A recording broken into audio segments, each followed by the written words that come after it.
Hera explained, the queen whose jealousy was a prophetic madness. In the shadowed chronicles of divinity, where power and passion collide to shape the cosmos, there are names that echo with the thunder of creation and the whispers of ruin. We speak of gods who carved the mountains and filled the seas, whose whims birthed civilizations and whose wrath could unmake them. But among this pantheon of incandescent beings, one name reigns supreme, not merely through authority, but through the sheer, unyielding force of her will. A queen not of a single realm, but of the very principles that bind reality together. She is the matron of marriage, the veiled bride, the protector of the home. But history, written by poets and whispered by her enemies, has given her another, more enduring title, the Queen of Jealousy. This is the story of Hera. But to dismiss her saga as a mere chronicle of spousal envy is to read only a single line of a divine epic. It is to mistake the tremor for the earthquake, the storm cloud for the inexorable hurricane. Her fury was not the simple, fleeting anger of a scorned wife. It was a cataclysmic force, a madness so profound and so far-reaching that it bent the destinies of heroes and toppled the lineages of kings. It was a prophetic madness, a divine rage that did not merely react to the present, but actively authored the tragic future of those who fell under its gaze. Join us as we journey back to the dawn of the gods, to the gilded halls of Olympus where the air crackled with tension and betrayal. Join us as the Eldritch Codex explains the magnificent, terrifying, and heartbreaking saga of the Queen of Heaven, and unveils how her jealousy was not a weakness, but the most devastating prophecy of all. Before the shimmering spires of Olympus pierced the heavens, before the thunderbolt became the symbol of ultimate authority, there was an age of raw, untamed power. An age of gods who were not sculpted in the likeness of men, but were the very forces that men would later learn to fear. This was the era of the Titans, and the cosmos they ruled was not a kingdom of order, but a swirling, unpredictable vortex of might and terror. At the apex of this primordial dynasty sat Cronus, the Titan of time. But he was not a benevolent ruler. His reign was haunted by a shadow, a prophecy whispered to him by his own parents, Uranus and Gaia, that just as he had overthrown his father, so too would he be overthrown by one of his own children. This prophecy became the obsession of his divine mind, a poison that seeped into the very fabric of his rule.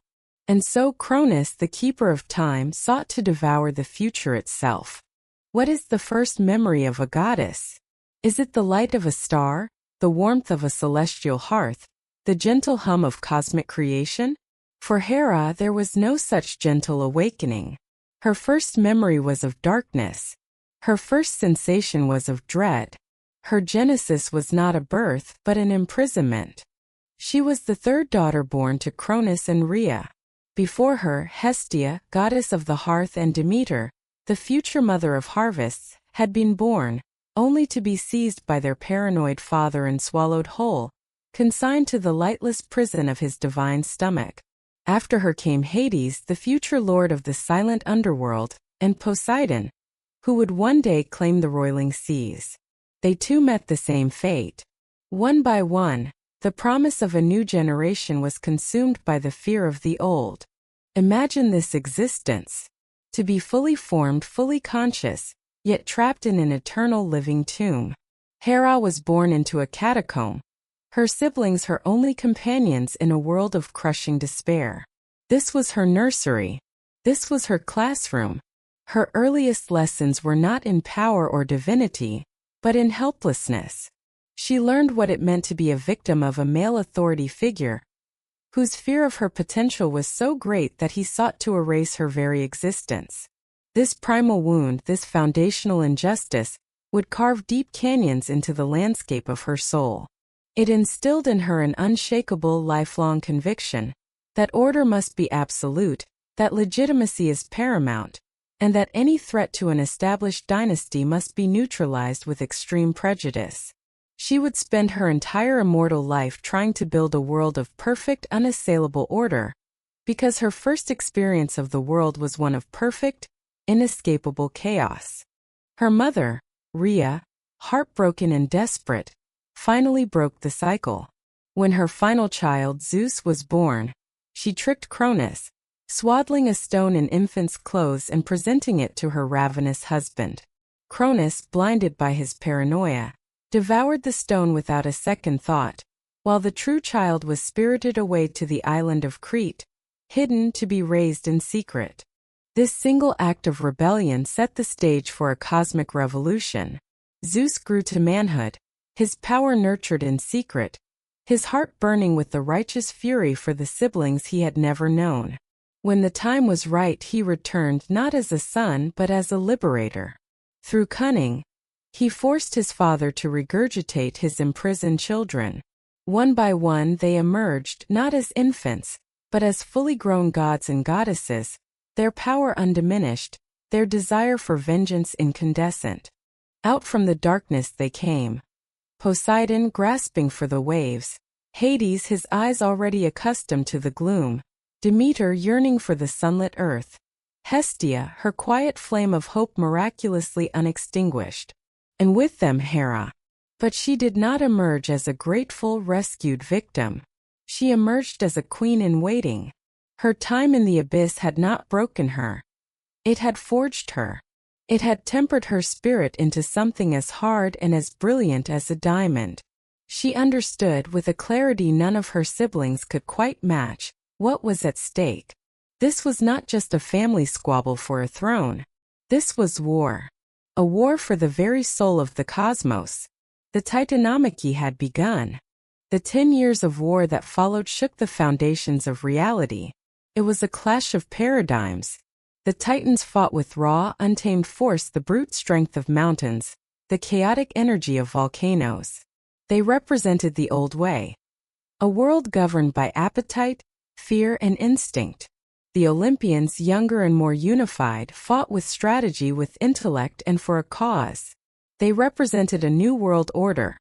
A cosmos governed by law, structure, and civilization. While her brother Zeus with his burgeoning mastery of the lightning, Poseidon with the fury of the abyss, and Hades with the silent terror of the unseen waged war on the front lines, Hera's role was different, but no less critical. She and her sisters were the living embodiment of what they were fighting for. They were the principle of civilization itself. Hestia was the sanctity of the home they would one day build. Demeter was the promise of a world that would nurture life instead of devouring it. And Hera, even then, was the ideal of a legitimate, stable, and ordered society, bound by sacred vows and unshakable institutions. She was the future, fighting to be born from a past that sought to consume it. When the war was finally won, after the Titans were cast down into the eternal prison of Tartarus, the new victors gathered to divide the spoils. The cosmos was their inheritance.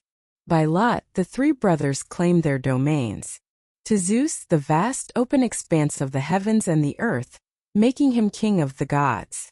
To Poseidon, the wild, unpredictable depths of the seas. To Hades, the grim, silent finality of the underworld. But what domain was left for the eldest sister, the one whose spirit had been forged in the first and darkest prison? What realm could contain her ambition, her dignity, and her profound understanding of order? She was not given a physical territory. She was given a principle, an institution, the most sacred and fundamental institution upon which the new civilization would be built. She was crowned the Queen of Heaven. She became the goddess of marriage, the protector of the family, the matron of childbirth, the guardian of legitimate lineage. This was not a lesser role. In many ways it was the most important of all. Zeus might rule the sky, but Hera ruled the bonds that held society together. Her domain was the sacred vow between husband and wife, the sanctity of the home, the integrity of the family unit. To dishonor Hera was not merely to insult a powerful goddess. It was to commit an act of social treason. It was to attack the very bedrock of the Olympian world order. She was the law made manifest, the celestial embodiment of stability. And in this we find the first and most profound tragedy of her reign. that the divine guardian of the sacred vow would be eternally bound to the greatest oathbreaker in the history of creation. For what is a king without a queen? Zeus, for all his power, knew he needed her. He needed her dignity, her authority, her connection to the very concept of order to legitimize his new reign. He pursued her with all the passion and arrogance of a newly crowned monarch. But Hera was not some fleeting nymph to be charmed or a mortal princess to be dazzled. She was his equal, his elder sister, a goddess of immense power and pride who had seen the depths of chaos and had no desire to invite it back into her life. She knew Zeus. She saw the storm of infidelity already gathering in his eyes, the restless hunger that would never be sated by just one. She refused him. Time and time again, she rebuffed his advances, valuing her autonomy and her dignity above the title of his queen. She would not be another one of his conquests. And so Zeus, the great schemer, the god who had overthrown a titan with his cunning, resorted to deception to win his own queen. His method was a masterclass in psychological manipulation, a dark prophecy of all the betrayals to come. He watched her on Mount Cithaeron, a place she often went for solitude. He conjured a ferocious storm, a tempest of black clouds and driving rain, and then he transformed himself. He did not become a mighty bull or a shower of gold. He became a small, pathetic creature, a disheveled cuckoo, its feathers soaked and trembling, seemingly about to perish from the cold. He flew battered and weak directly into Hera's lap. And Hera, the future protector of all living things within a family, reacted with compassion. Her heart went out to this poor, struggling creature. She saw not a god in disguise, but a life in need of saving.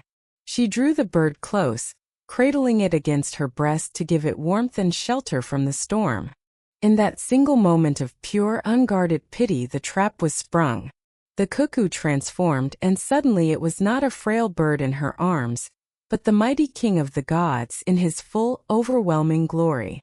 He held her fast. The myths here diverge, whispering of two possibilities, both of them a violation.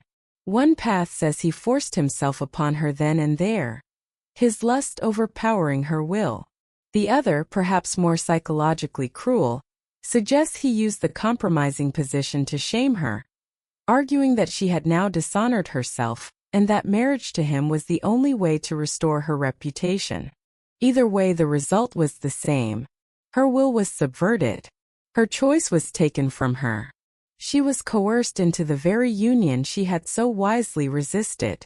The foundation of their marriage, the sacred institution she was destined to embody, was built not on love, trust, or mutual respect, but on a trick, a violation, and an act of profound shame. The protector of the home had been conquered in order to create her own. To the rest of the cosmos, however, their wedding was the dawning of a golden age. It was the most magnificent celebration creation had ever witnessed. All the gods were in attendance, from the mighty Olympians to the nymphs of the rivers and the spirits of the woods. The Earth Mother herself, Gaia, blessed the union. As a wedding gift, she presented Hera with a tree that bore apples of pure gold. This was the tree of life, a symbol of eternal fertility, love, and the enduring strength their marriage was supposed to represent. The tree was planted in a sacred garden at the westernmost edge of the world, to be tended by the nymphs known as the Hesperides and guarded by a sleepless dragon. It was a perfect symbol for a perfect union. But it was all a lie. A beautiful, gilded, celebrated lie. Beneath the surface of the festivities, a cold reality was setting in. Hera sat on her golden throne beside her new husband, the Queen of Heaven at last. She had the power, the title, and the authority she deserved. But she had gained it at the cost of her own integrity. She was bound, for all eternity, to the very God who had shown her that his vows meant nothing when they stood in the way of his desires. The forging was now complete. The princess imprisoned in darkness had become the Queen of Heaven. The symbol of order had been chained to the avatar of chaos. The guardian of fidelity had been bound to a husband whose heart would forever be a wandering storm. And in the heart of this magnificent, tragic queen, something new began to stir. It was not yet the madness that would topple heroes. It was not yet the fury that would curse generations. It was the quiet, cold, and utterly resolute birth of a terrible new purpose. If she could not enforce the sanctity of her own marriage, she would enforce the consequences of its violation upon the entire world. Her pain would not be her own private burden. It would be a cosmic law. Her rage would not be a fleeting emotion. It would become an entity in itself, a watchful, waiting, and prophetic force. Her jealousy, born from this ultimate betrayal, would not be a weakness. It would become her crown, her scepter, and the most devastating weapon in her divine arsenal. The queen had been forged, and the world would soon learn to tremble at the prophecies of her magnificent, terrifying, and righteous madness. The wedding was over. The echoes of celebration had faded from the golden halls of Olympus. The tree of life, with its impossible golden apples, stood as a silent, shimmering testament to a union that was meant to be the bedrock of a new cosmic age. Hera at last wore the crown she was born to wear. She was queen of the heavens, matron of order, the divine embodiment of the sacred vow. Yet a throne can be a prison, and a crown can be a circlet of thorns. For the king of the gods, her husband and brother, the wedding was not the culmination of a sacred bond, but the beginning of a reign defined by cosmic hypocrisy. Zeus, the enforcer of divine law, saw himself as its sole exception. The vows he demanded from mortals and gods alike were, to him, mere suggestions. His desire was a torrential storm, and the entire cosmos was the landscape it would sweep across. The ink on the celestial marriage contract was barely dry before his eyes began to wander. And so began the true work of Hera's reign. Not the presiding over councils or the blessing of righteous kings, but a different, darker duty. She became a celestial sentinel, her gaze sweeping not across the frontiers of Olympus for foreign threats, but inwards, across the plains of the earth and even the halls of heaven, hunting for the telltale signs of her husband's treachery. Each stolen glance, each secret tryst, was more than a personal sting of betrayal. To Hera, it was a fissure in the foundation of reality. It was an act of rebellion against the very principle she embodied. And her response was not the simple, fleeting anger of a scorned wife. It was the calculated, strategic, and often horrific response of a sovereign whose domain was under constant siege. This is where her jealousy transcends emotion and becomes something else entirely. A prophetic engine. Her rage did not merely punish the past. It actively and cruelly authored the future. It issued a divine decree, a terrible prophecy for any who would involve themselves in the king's infidelity. Your union will beget misery. Your child will be born into suffering, and your name will become a cautionary tale whispered for eternity. And Hera, with the full might of a queen, would ensure that every single one of her prophecies came true. Our first chronicle of this prophetic madness concerns a Titaness of gentle repute, a daughter of Zeus and Phoebe named Leto. She was a figure of quiet dignity, known for her kindness. Perhaps it was this very gentleness that drew the eye of Zeus. He pursued her, and she, unable to escape the attentions of the king of all gods, eventually found herself carrying his children, twins, destined to be two of the most radiant and powerful beings in the Olympian pantheon. For Hera, watching from her throne, Leto was not an innocent victim caught in the web of a powerful god. She was the willing vessel of a polluted lineage. She was the living proof of Zeus's perfidy, and the children she carried were not miracles, but walking, breathing monuments to Hera's humiliation. The prophecy was immediate and absolute. This pregnancy would not be a joyous journey into motherhood. It would be an ordeal of relentless, world-spanning terror.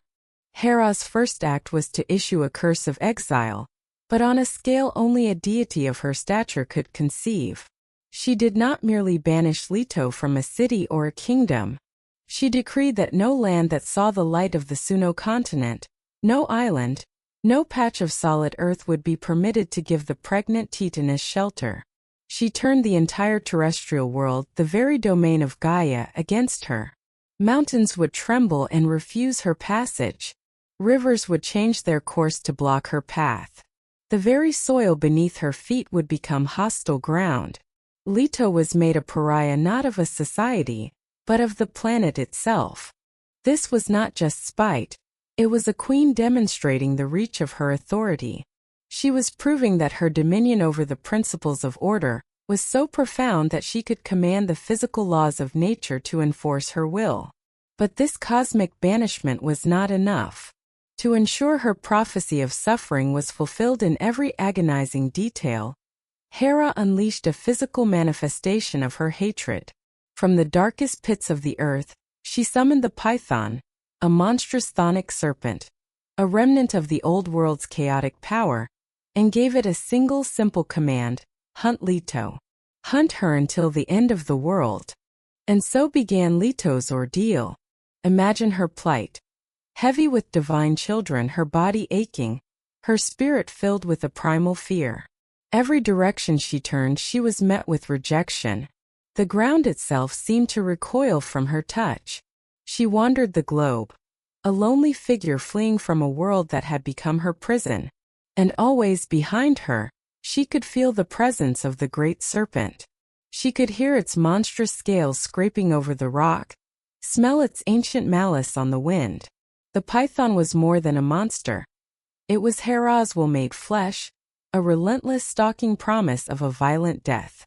Days bled into weeks, weeks into months. Leto grew more and more desperate, the time of her delivery drawing perilously near. She begged the heavens, she begged the earth, but the curse of the Queen of Olympus was absolute. No place would have her.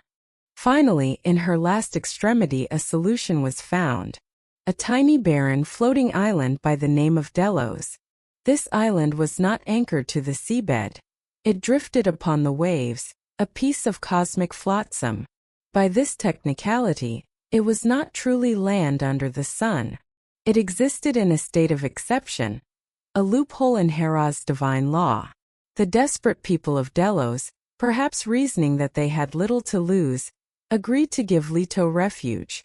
Poseidon, in a rare act of pity or perhaps defiance against his brother's cruel wife, aided her by anchoring the island with 4 mighty pillars, creating a stable haven. It was here, clinging to an olive tree, in 9 days and 9 nights of agonizing labor, that Leto finally gave birth. First came Artemis, the future goddess of the hunt, who, in a feat of miraculous precocity, immediately helped her mother deliver her twin brother, Apollo, the god of music, light, and prophecy. But the prophecy of Hera had been fulfilled. She may not have prevented the birth, but she had dictated its terms. The arrival of 2 of the greatest Olympians was not marked by joy and celebration, but by isolation, terror, and unimaginable suffering. Their origin story, the very first chapter of their divine lives, was now and forever a monument to the queen's inescapable wrath. She had prophesied an ordeal, and an ordeal it was. She had set the stage for their dramatic, painful entrance, and so the world received them. If the persecution of Leto was a showcase of Hera's command over the physical world, her campaign against Semele was a masterstroke of psychological devastation. Semele was not a goddess, but a mortal princess of Thebes, a daughter of King Cadmus. Her beauty was so radiant that it caught the attention of Zeus, who visited her in secret, cloaked in the guise of a mortal man. She too fell pregnant, carrying the child who was destined to become Dionysus, god of wine, ecstasy, and a madness that would rival Hera's own. This time Hera did not dispatch a monster. She did not curse the earth.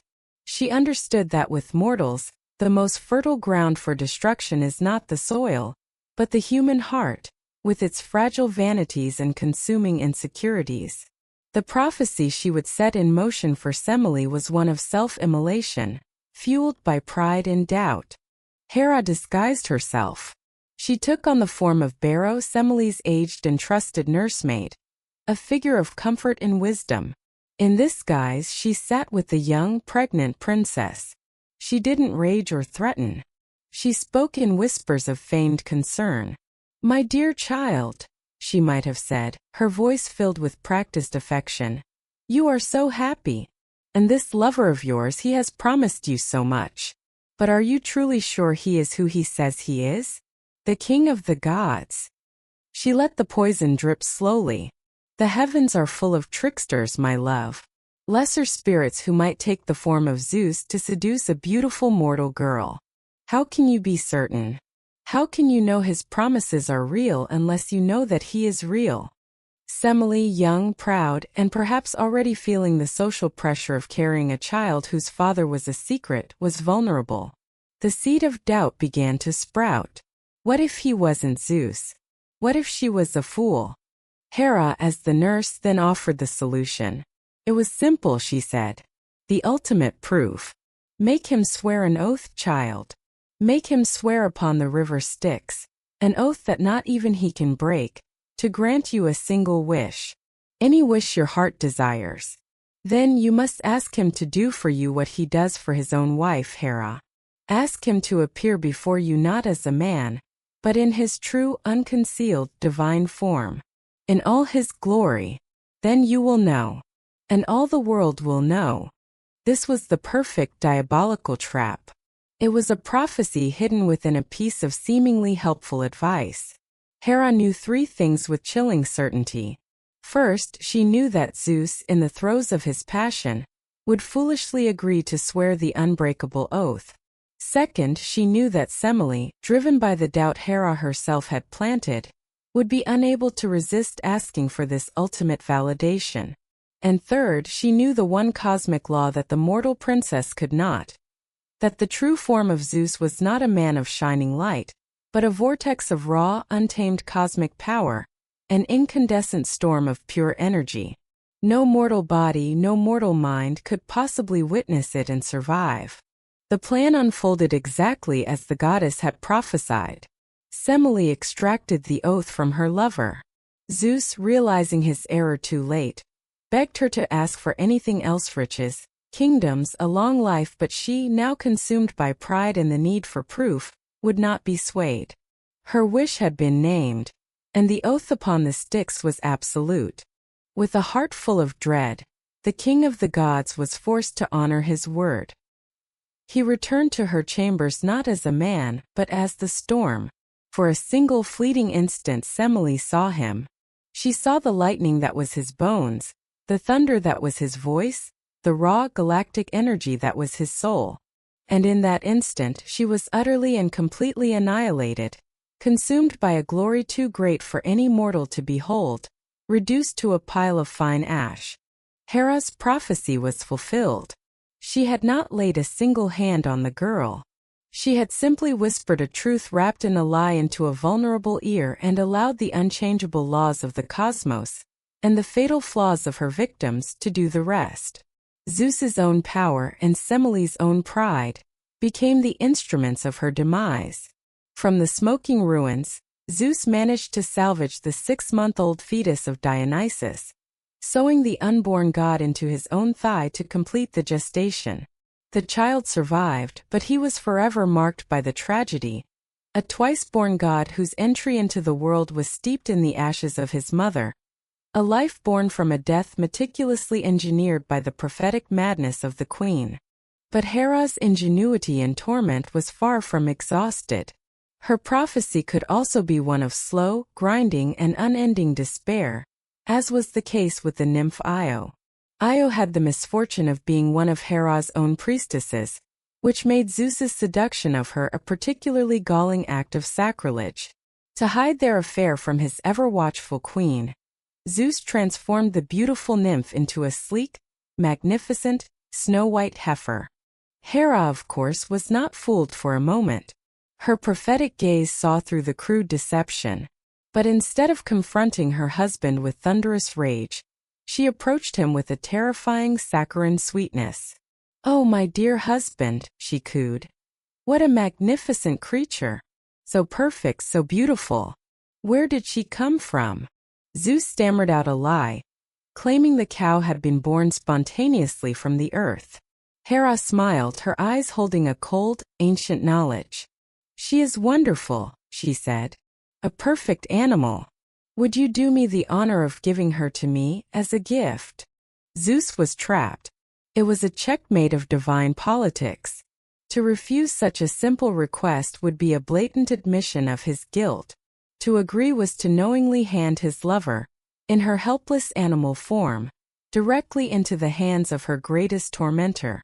Hemmed in by his own deceit, he had no choice. He gave the heifer to his queen. And so began Io's prophecy of torment. Death would have been a mercy. Hera wanted a living lesson. She first assigned the heifer to the custody of her most effective jailer, Argus Panoptes. Argus was a primordial giant, his body covered with 100 eyes. The eyes were never all closed at once. While some slept, others remained open, watchful, and unblinking. Io was tethered in a grove, and for every second of every day, she was watched. She could not run, she could not hide. She could not even weep with a human voice. She was a prisoner in her own transformed body, under the constant, maddening surveillance of 100 sleepless eyes. Her silent screams were for Zeus, but he was too afraid of his wife's wrath to intervene directly. Eventually, Zeus sent the clever god Hermes to free her. Hermes, the master of stealth, managed to lull all of Argus's eyes to sleep by telling him story after story, and then he slew the giant. But this rescue was only a brief reprieve. For Hera, the death of her favorite servant was an escalation.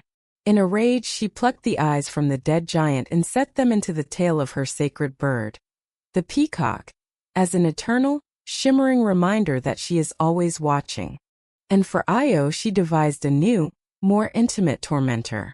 She created a relentless gadfly, a stinging insect that would pursue the heifer to the ends of the earth. This was not a normal insect. It was a dart of pure agony, a living embodiment of Hera's will. The gadfly's sting drove Io into a frenzy, a madness of constant, inescapable pain. Her life became a blur of panicked flight. She ran and ran and ran.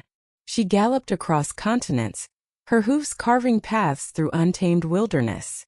She plunged into the sea, which would forever after be called the Ionian Sea in her name.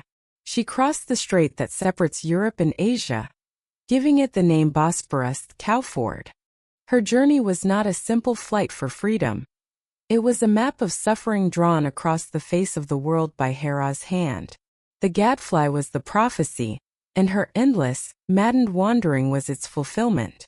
She was a living billboard, a spectacle of agony designed to broadcast a single clear message to any other woman, mortal or immortal, who might consider the advances of Zeus. This is your fate. Not a swift death, but a living hell. An eternity of flight, of madness, of pain, from which there is no escape. Through curses that command the very earth, through psychological warfare that turns a victim's own mind against them, and through relentless physical and mental torment that stretches across decades, Hera's jealousy proves itself to be something far beyond mere emotion. It is the divine prophetic engine of doom. It does not wait for fate to punish the guilty. It looks upon the sin of a broken vow, pronounces a future of absolute misery, and then, with the terrifying ingenuity of a slighted queen, it meticulously and sadistically brings that future to pass. The prophecies of Hera were a venom that seeped into the very soil of the mortal world. Her betrayals had been answered with curses, her humiliation with carefully engineered tragedies. The lovers of Zeus had learned, through fire and torment, the price of the king's affections. But what of the fruit of these illicit unions? What of the children, the demigods, the heroes whose very existence was a testament to a broken vow? For Hera, these children were not innocents caught in a divine crossfire. They were living, breathing monuments to her public shame. Each one was a walking, talking symbol of her husband's disloyalty, a daily reminder that her sacred domain of marriage was a fractured kingdom. their divine strength, their destined greatness, these were not qualities to be admired, but insults to be avenged. And so, the prophetic madness of the queen found a new and more enduring focus. It turned from the mothers to the sons. Her goal was no longer merely to punish an affair, but to unmake a destiny, to prove a terrifying thesis, that any lineage born of infidelity was inherently cursed, fundamentally flawed, and ultimately doomed to a tragic and violent end. The celestial stage was set for her masterpiece of vengeance. And the hero chosen for this starring role in a tragedy of her own making was the greatest of them all. A child whose name was originally Alcides, but whom the world would come to know by the name Heracles, a name that ironically means the glory of Hera. It was a name he would earn not through her love, but by surviving the full, magnificent, and unrelenting force of her hatred. His very conception was, to Hera, the ultimate mockery. His mother was Alcmene, the virtuous wife of the Theban general Amphitryon. To seduce her, Zeus did not come as a shower of gold or a mighty beast. He came to her in the form of her own husband, returning from war. He perfectly mimicked the man she loved and trusted, tricking her into a loving embrace. This was not just an affair. It was a profound violation built on a deceit that mirrored Hera's own coerced marriage. Zeus had used the sanctity of a marriage bed, Hera's own sacred domain, as the stage for his lust. Heracles was not just another bastard son. He was the product of a sacrilegious parody of everything Hera stood for. Hera's prophecy for this child was therefore absolute and chillingly simple. His life would be an unending pilgrimage of pain. He would know no peace, no true happiness. His strength would be his curse, and his every triumph would be answered with a new and more terrible trial. The prophecy began before he had even drawn his first breath. As Alcmene went into labor, Hera, in her capacity as the goddess of childbirth, intervened. She sat outside the chamber and, through her divine will, magically crossed Alcmene's legs and tied her robes into knots, physically preventing the birth from proceeding. For 7 days and 7 nights, Alcmene was trapped in an agony that should have killed her, a prisoner of Hera's will. The greatest hero of Greece was nearly extinguished before he could even enter the world, his first moments defined by a supernatural barrier erected by his divine persecutor. He was only saved when a clever servant girl tricked Hera into believing the child had been born, causing the goddess to leap up in surprise, breaking the spell. But if she could not prevent his birth, she would orchestrate his death. The first attempt came when he was but an infant, sleeping peacefully in his cradle alongside his mortal twin brother, Iphicles. Into the nursery, under the silent gaze of a watchful moon, Hera sent 2 of her agents. Not assassins with daggers, but something far more primal. 2 monstrous serpents, their scales like polished obsidian, their forked tongues tasting the air, their fangs dripping with the venom that could kill a grown man in seconds. They slithered silently across the stone floor, their target the helpless child in the crib. It was meant to be a quiet, ignominious end, a final answer to Zeus's transgression. But Hera, in the white heat of her rage, had made a critical miscalculation. She had forgotten that the blood of the king of the gods flowed through this infant's veins. As the serpents coiled, ready to strike, the baby Heracles did not cry out in fear. He awoke with a gurgle of what sounded almost like delight. His eyes even then held a spark of defiance. As the monstrous heads lunged, he reached out with his 2 chubby fists, and with a grip of impossible supernatural strength, he seized the serpents by their necks. There was a brief, violent struggle, a thrashing of scaled bodies, and then silence. When his frantic parents burst into the room, alerted by the commotion, they found a scene of divine portent. Iphicles was screaming in terror, but Heracles sat happily in his crib, playing with the 2 thick, limp bodies of the giant snakes as if they were simple toys. The first prophecy of Hera had failed, but in its failure, it had confirmed her deepest fears. This child was not normal. He was powerful, unnaturally so. He was a true threat. For Hera, this revelation did not inspire caution. It ignited a deeper, more patient resolve. If she could not destroy his body with monsters, she would find a way to shatter his soul. She would turn his greatest asset, his prodigious strength, into the very instrument of his ruin. The prophecy was not cancelled. It was merely deferred, waiting for a more opportune moment to manifest. Years passed. Heracles grew from a supernaturally strong infant into a man of almost unimaginable power and charisma. He was a figure of renown, a celebrated hero of Thebes. He had found love with the princess Megara, and with her he had built a life. He had children whom he adored. He had a home, a family, a place of peace and belonging. He had achieved the very domestic bliss that Hera, the goddess of family, held sacred, and the very thing that the actions of her husband perpetually denied her. And so it was this happiness, this perfect image of a life well lived, that she resolved to utterly and completely annihilate. This time there would be no serpents, no overt monsters. Her attack would come from within. In what is perhaps the single most horrific act of divine cruelty in the entire Greek mythological canon, Hera reached into the mind of the hero and unleashed a divine madness.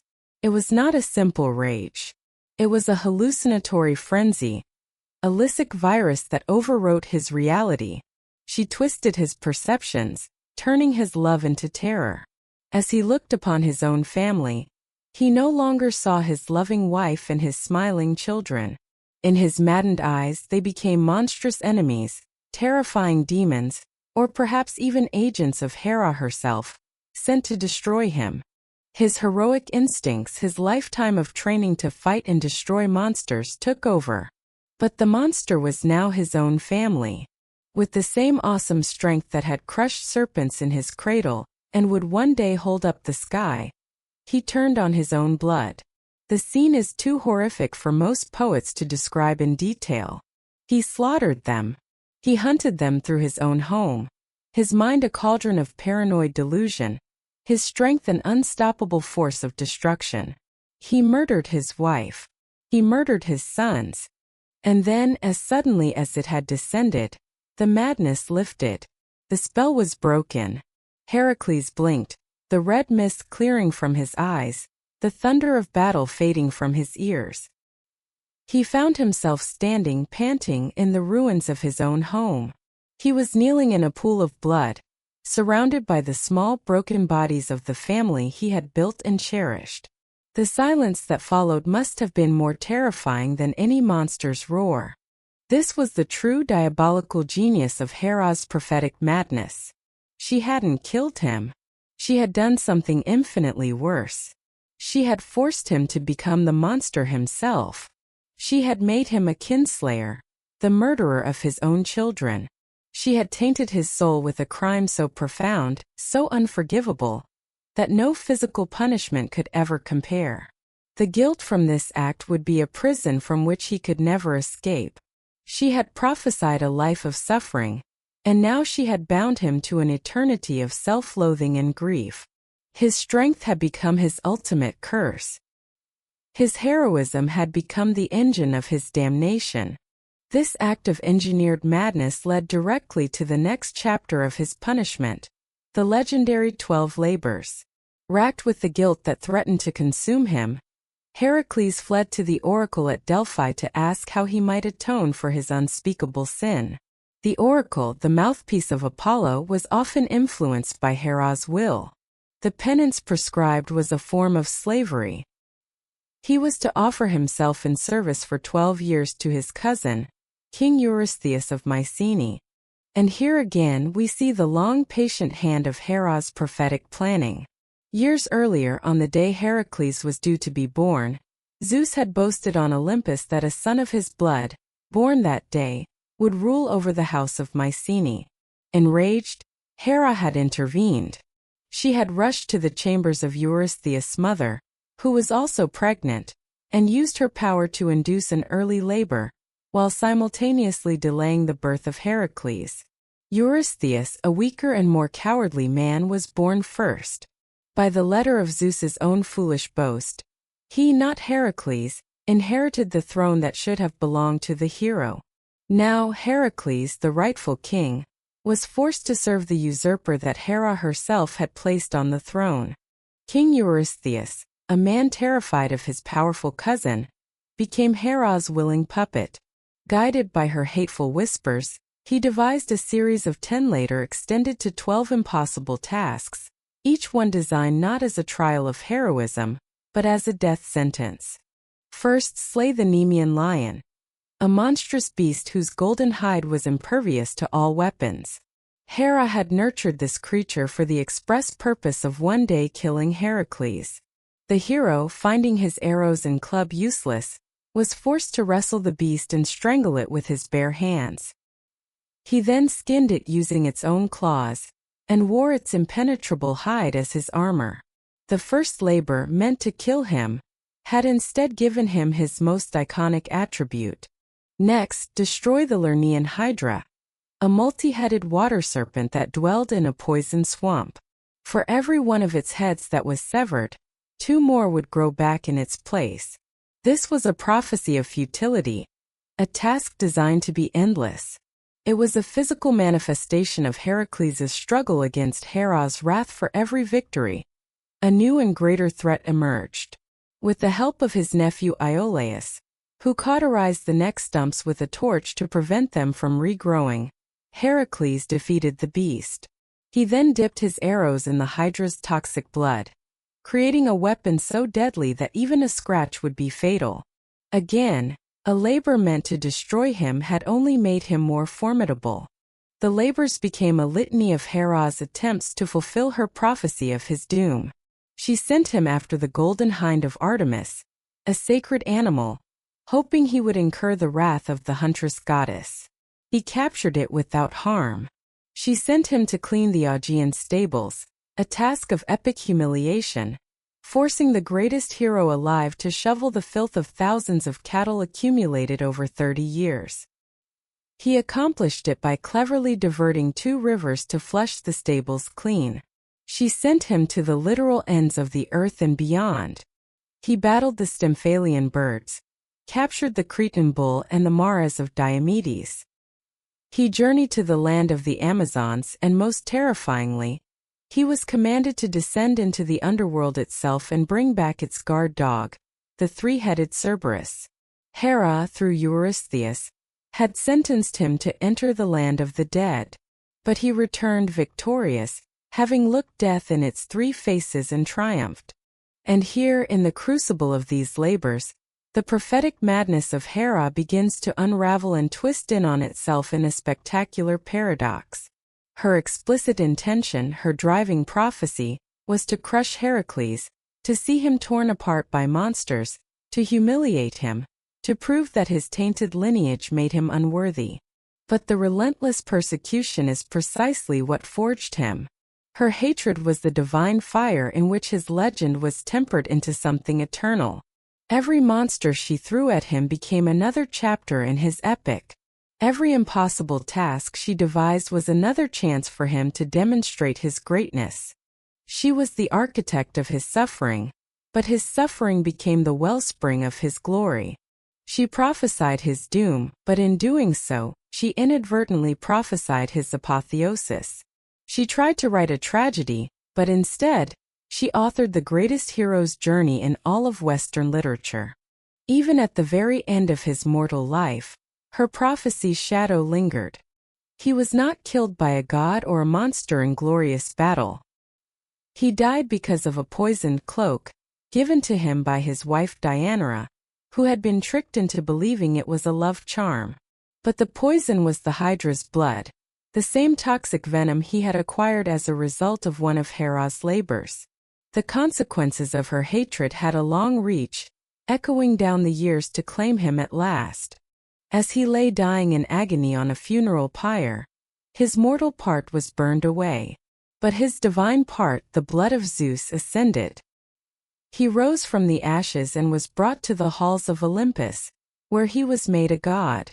And there, in the court of his greatest enemy, The final, astonishing act of the prophecy unfolded.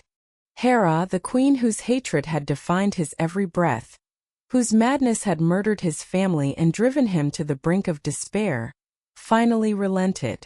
Her great war was over. She looked upon the hero she had created, this immortal being who had survived every torment she could conceive, and she reconciled with him. In a formal ceremony, she adopted him as her own son. The ultimate outsider was finally brought into the fold.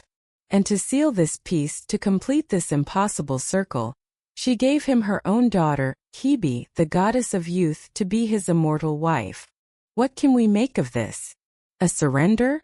Or was it the ultimate, paradoxical fulfillment of her prophecy? Perhaps in the end she had to acknowledge the man, now God, that her own hatred had built. He was no longer just a symbol of Zeus's infidelity.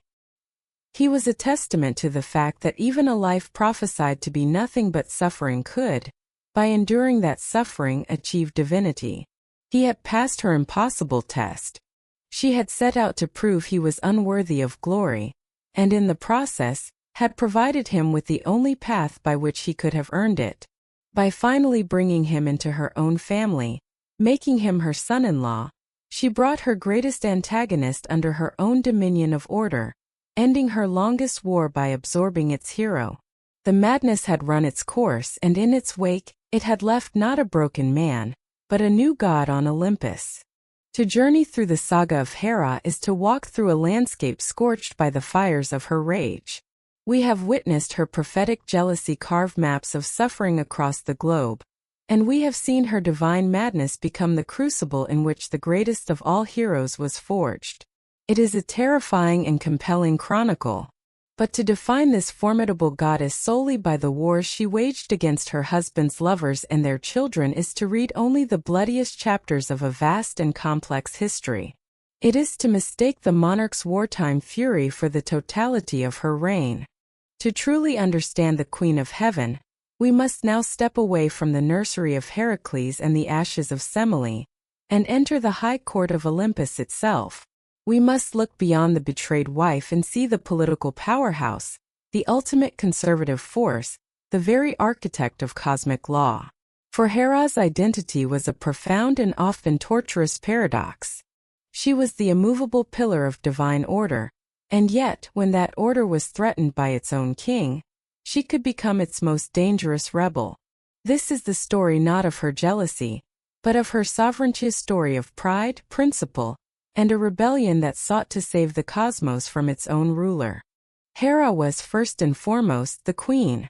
This was not a courtesy title, not a ceremonial role granted to the consort of the king. On Olympus there were two thrones at the center of all power. One belonged to Zeus, wielder of the thunderbolt. The other belonged to Hera. Her marriage to Zeus was not merely a family affair. It was the foundational political merger of the Olympian age. It was the fusion of raw, untamable power, represented by Zeus, with the principle of structure, law, and civilization, embodied by Hera. He was the energy, she was the institution. Her domain was the very syntax of society.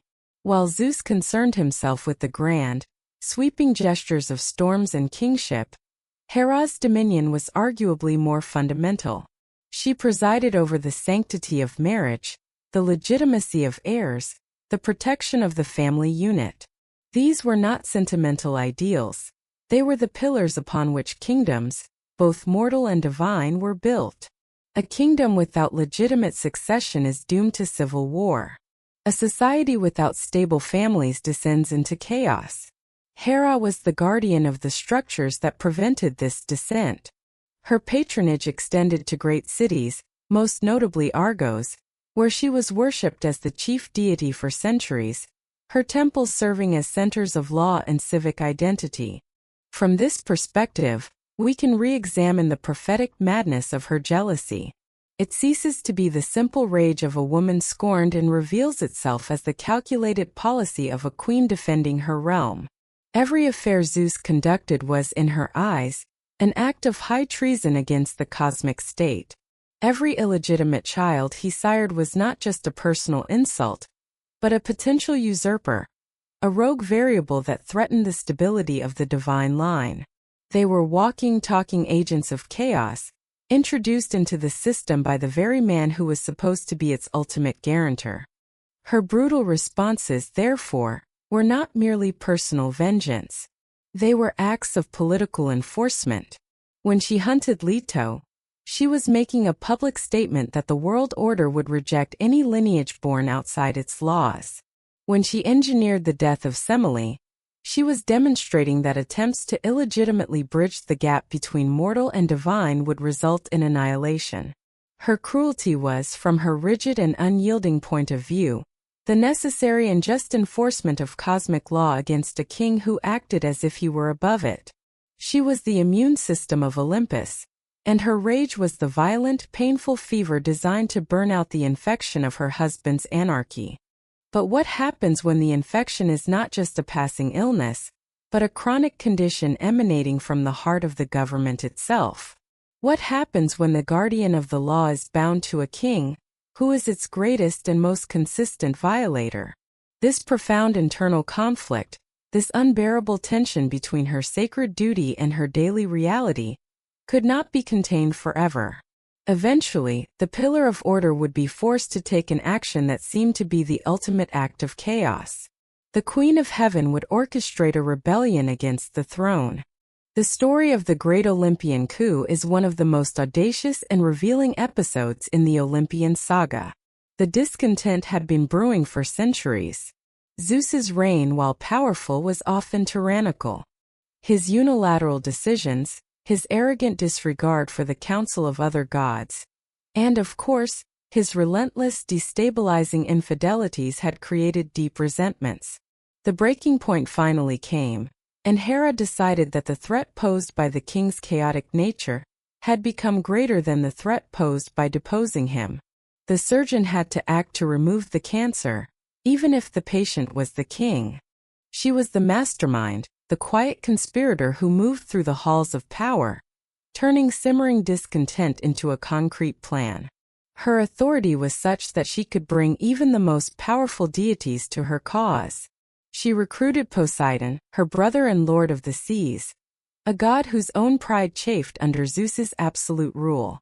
More shockingly, she convinced two of Zeus's own most powerful and loyal children to join her: Apollo, the god of light and reason, and Athena, the goddess of wisdom and strategy. Their involvement is a testament to the severity of the crisis. When the gods of reason and wisdom decide that rebellion is the only logical course of action, it signals a complete failure of leadership at the very top. The plan was as simple as it was bold. They waited for the moment when Zeus, having feasted and drunk his fill, fell into a deep sleep upon his couch. Then the conspirators moved. They were not a disorderly mob. They were a coordinated team executing a precise maneuver. They seized the slumbering king of the gods, and with long strips of rawhide, they bound him to his couch. They didn't just tie him up. They wove a web of 100 intricate knots, a puzzle of leather and tension so complex that the wielder of the thunderbolt, the master of the universe, was rendered completely and utterly helpless. Imagine the scene. The King of Heaven neutralized. The rebels, his wife, his brother, his son, his daughter, stood over his bound form, the fate of the cosmos in their hands. The rebellion had succeeded. But victory can be more treacherous than battle. The conspirators, having achieved their goal, began to argue. What next? Who would rule in his place? Poseidon felt the throne was his by right. Hera, as the architect of the coup and Queen of Heaven, saw it as her own. Their unity, which had been their greatest strength, fractured in the face of their ambition. Their argument, their bickering over the spoils, became their undoing. They stalled. In that fatal moment of hesitation, salvation came for Zeus from an unexpected quarter. Thetis, the sea nymph, mother of the future hero Achilles, had remained loyal to the king. Seeing his plight, she rushed not to the other gods for help, but to the deep places of the earth, to summon a more ancient and terrifying power. She called upon Briareus, one of the Hecatonchirus 100-handed giants, whom Zeus had freed from Tartarus at the beginning of the Titanomachy. The giant answered the call. With his 50 heads and 100 powerful arms, he strode into the throne room. The sight of this primordial being sent a wave of terror through the conspirators. While they stood frozen, Briareus, with his 100 hands, fell upon the rawhide bonds. In a flurry of motion, he untied all 100 knots simultaneously. Zeus was free, and his rage was volcanic. The retribution was swift, terrible, and deeply personal. He seized Poseidon and Apollo and, as punishment, sentenced them to a year of forced mortal labor, commanding them to build the magnificent walls of the city of Troy for its king Laomedon. But for his wife, the ringleader, he reserved a special humiliating punishment designed to be a spectacle for all of creation. He hung Hera from the highest point of the heavens. He bound her wrists with unbreakable golden chains, and to add weight and agony to her torment, he tied 2 heavy anvils, the tools of the forge, to her feet.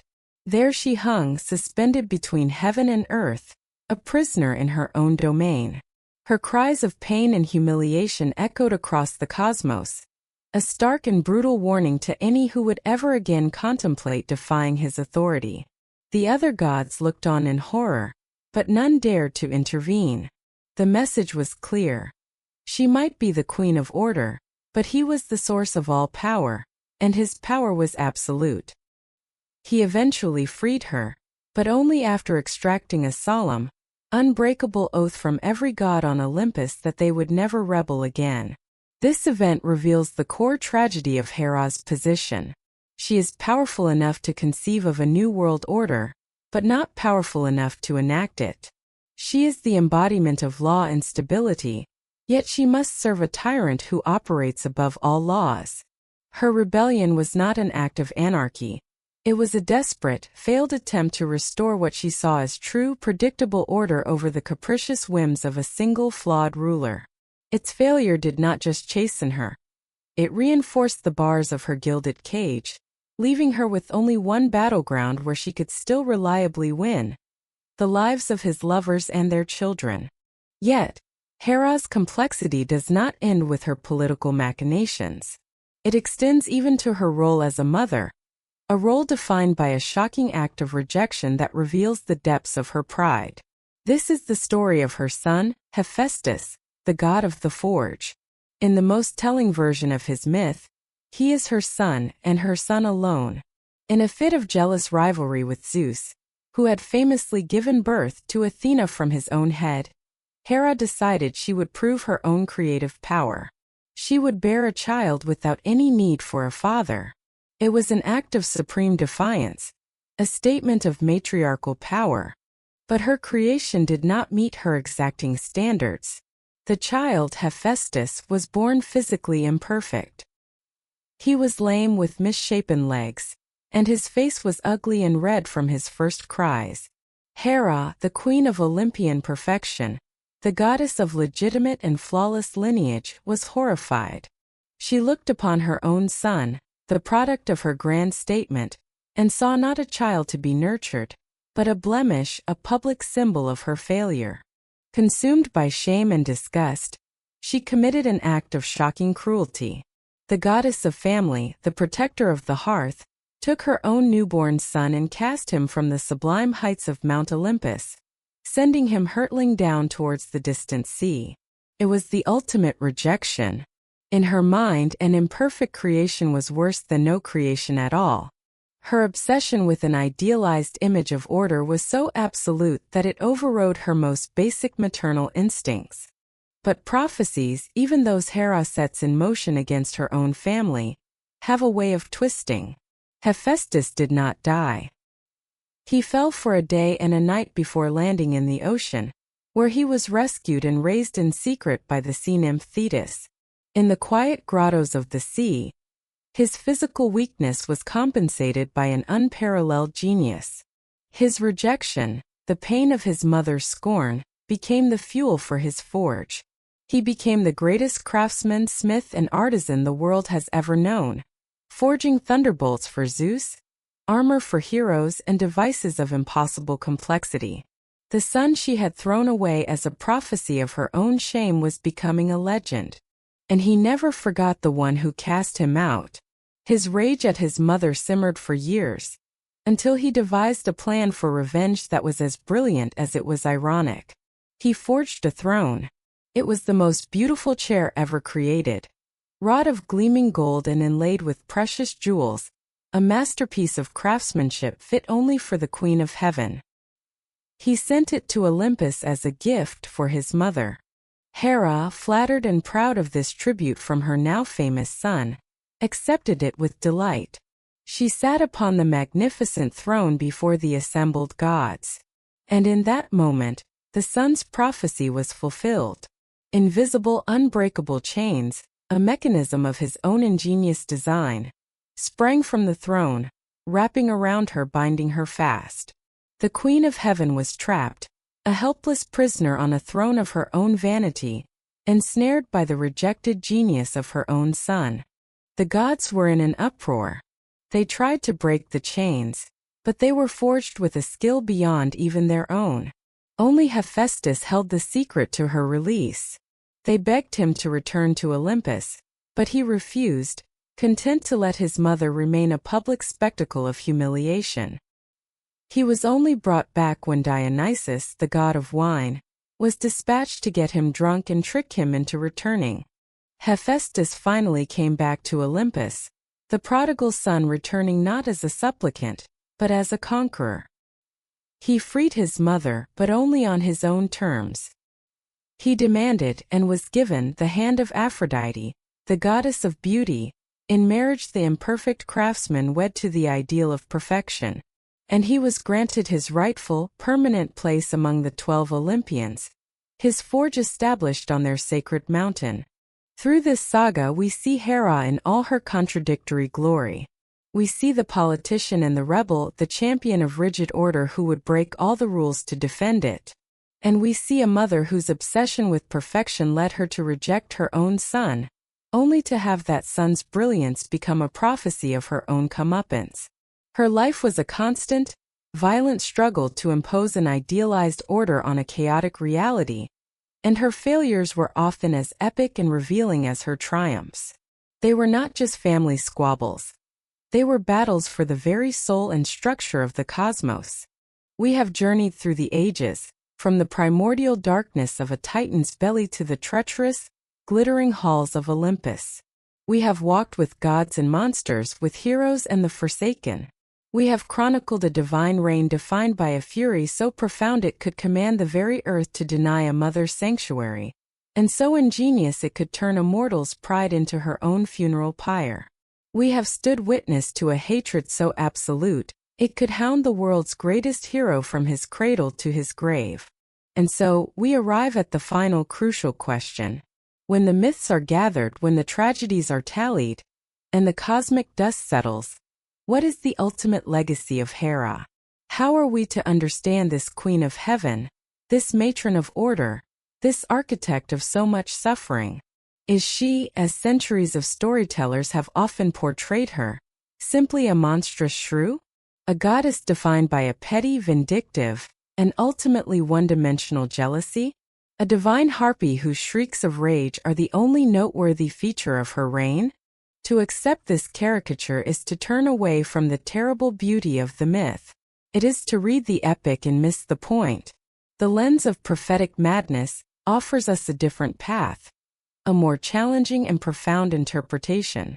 It reframes her entire narrative, elevating it from a simple, if epic domestic drama into a tragedy of cosmic principles.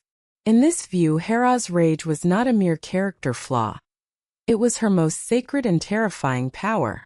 It was the sentient, violent immune response of the cosmic order, reacting to the persistent, debilitating disease of her husband's faithlessness. Let us be clear what we mean by prophetic. Hera's jealousy was not prophetic in the sense that she could see a predetermined future, like an oracle reading the fates. It was prophetic because it did not merely react to an injury. It actively anticipated and authored the consequences. It was a force that looked upon a transgression and did not just assign a punishment, but wrote the entire grim narrative that would follow. Her rage was the ink, and the lives of her victims were the parchment upon which she wrote her terrible decrees. Consider again the evidence. When she cursed the pregnant Leto to wander the earth, she was not just being cruel. She was issuing a prophecy. The prophecy was, any child born of this broken vow will be brought into the world through the agony of exile and the terror of persecution. And then, with the full force of her divine will, she made it so. She commanded the earth, she unleashed the python, ensuring that the birth of Apollo and Artemis would forever be steeped in their mother's ordeal. The prophecy was not what would happen. The prophecy was her will of what must happen. When she disguised herself as an old nurse and whispered seeds of doubt into Semele's ear, she was again acting as a prophet of doom.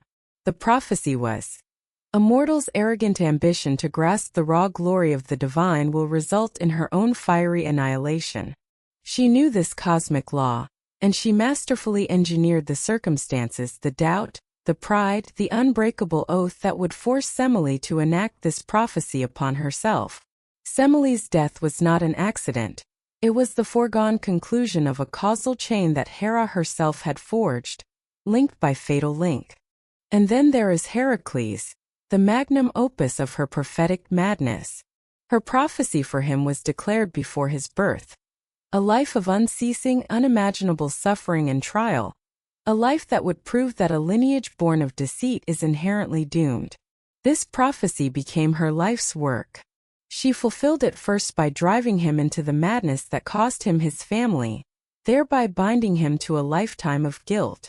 She then fulfilled it further through the 12 labors, a sequence of death sentences that she personally curated through the puppet king, Eurystheus. His entire life became a living testament to her thesis. That which is built on a broken foundation is destined for a life of relentless trial. But it is here, in the story of Heracles, that the prophetic madness of Hera reveals its most spectacular and paradoxical nature. It became a self-defeating prophecy. The very instrument of her prophecy, the labors, the monsters, the constant persecution, was the forge that tempered his mortality into godhood. Her unyielding hatred was the dark star that guided him toward his apotheosis. She set out to prove that he was unworthy of glory, but in doing so, she inadvertently created the only path through which he could possibly earn it. Her prophecy of his suffering became, against her own will, the prophecy of his greatness. The attempt to write a tragedy of failure accidentally authored an epic of ultimate triumph. It is a divine irony of staggering proportions. The queen's rage was so powerful, it created the very thing it sought to destroy. This reveals the fundamental mechanism of her prophetic madness. It was a self-fulfilling force. Hera looked upon the actions of her husband and saw the potential for chaos, instability, and ruin. And then, to prove her point, she became the agent of that chaos, the bringer of that ruin. She was the prophet who ensures her dark predictions come true by making them happen herself. She saw a crack in the cosmic foundation of her marriage, and instead of trying to patch it, she took a divine hammer and smashed at it with all her might, screaming, "Look! Look how deep the flaw runs! Look how easily it shatters!" Was it madness? By any mortal standard, absolutely. The methodical, psychological torment of Io, driven across the world by a stinging gadfly, the cold, calculated slaughter of Heracles' children through an induced psychosis, the utter lack of mercy shown to countless others, these are the acts of a mind unhinged by a singular, consuming obsession. But it was a divine madness. It operated on a scale and with a purpose that transcends human psychology. It was the fury not of a person, but of a principle. Imagine if the law of gravity were to become sentient and was filled with a cold, righteous fury every time a stone was thrown into the air, every time a bird took flight in defiance of its fundamental pull. That is the scale of Hera's rage. She was the living embodiment of a sacred law. The sanctity of the vow, and her husband, the king of the universe, was its most prolific violator. Her madness was the logical, if terrifying result of that impossible cosmic equation. In the end, it is hard not to see Hera as the most profoundly tragic figure on Olympus. More so than the heroes she tormented. More so than the lovers she destroyed. They, at least, could find release in death or escape in apotheosis. Hera had no escape. She was eternally bound by the holiest of vows to the very source of her unending torment. She was the queen of order, locked in an eternal intimate struggle with the king of chaos. She was given the divine portfolio of the happy, stable family, only to have her own held up for millennia as a galactic symbol of dysfunction and betrayal. Her power was immense, second only to Zeus himself, yet she was utterly powerless to change the one thing, the one ceaseless transgression, that caused her the most pain and systematically undermined her entire reason for being. Her prophetic madness was not a choice. It was her only recourse. When the system of justice fails from the very top, one must become one's own justice. It was her weapon. It was her policy. It was her prophecy. It was a terrifying world-spanning declaration that actions will always have consequences, that oaths do have meaning, and that the fundamental order of the cosmos, when violated, will not simply bend. It will bite back with a fury that can span generations, a fury that can level cities, and a fury that can turn a man into a god. Hera explained is not, therefore, the story of a jealous wife. It is the story of a queen whose love for order was so absolute, and whose husband's betrayal was so magnificent in its scope, that her mind was forced to forge a new and terrible kind of divinitous state of being where righteous rage becomes foresight, where vengeance is meticulously crafted into destiny, and where jealousy is elevated into a prophetic madness that shapes the world in its own tragic, furious, and awe-inspiring image. She remains an eternal, terrifying testament to the idea that hell hath no fury, not like a woman scorned, but like a fundamental law of the universe that has been broken one too many times. Thank you for joining us on this journey into the heart of a goddess. The myths of the ancient world are not just stories. They are complex psychological portraits of the forces that shape us, and none is more complex or more compelling than Hera.